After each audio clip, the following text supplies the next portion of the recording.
حتیٰ کہ اسلام کے نفاذ کے لیے یعنی کہ اسلام کو پھیلانے کے لیے ایک الگ خطہ زمین کے اصول کی راہ بھی دکھائی، پوری دنیا کے مسلمانوں کو آزادی اور تعمیر نو یعنی کہ نئی تعمیر کا بلبلہ اور جوش جو ہے وہ عطا کیا۔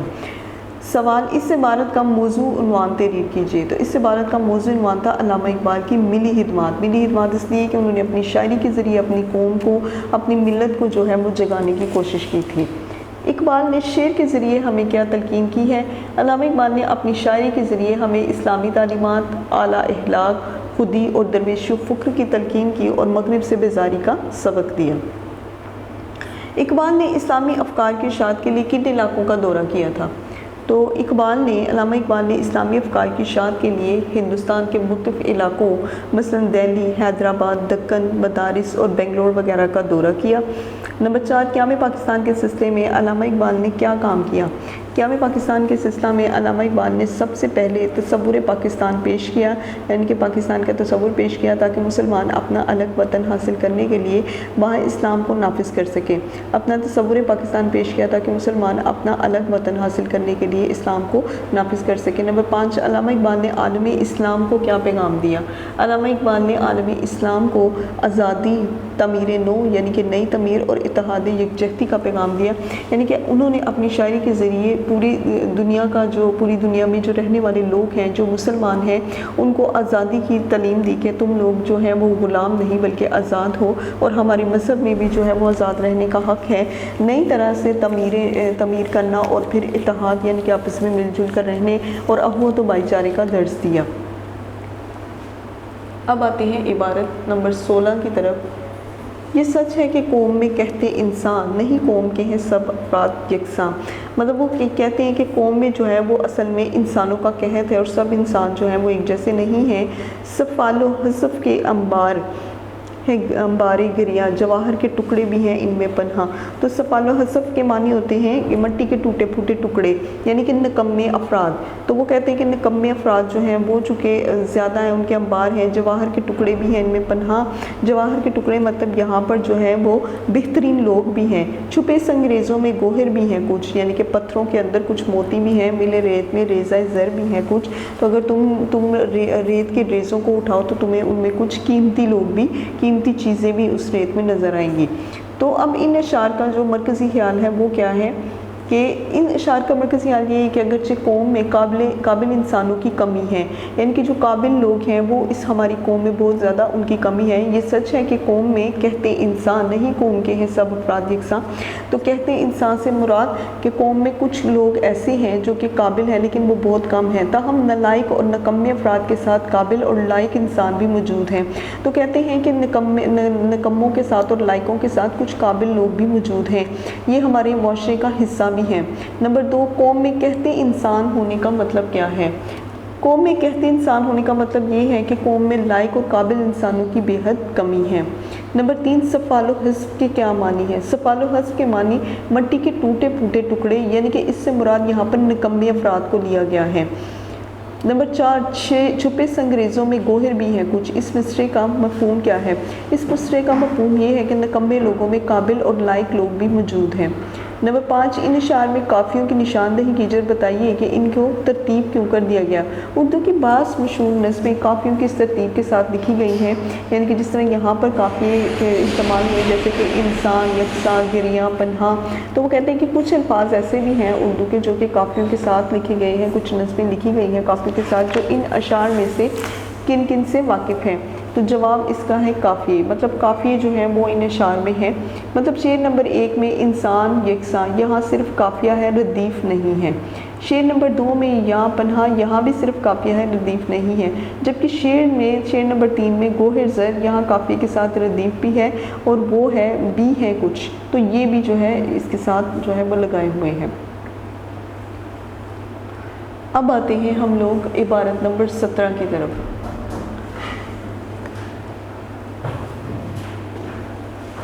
منموں کے گھروں میں آج اور کل ہیں پڑے پردے دھبکے سے منقل،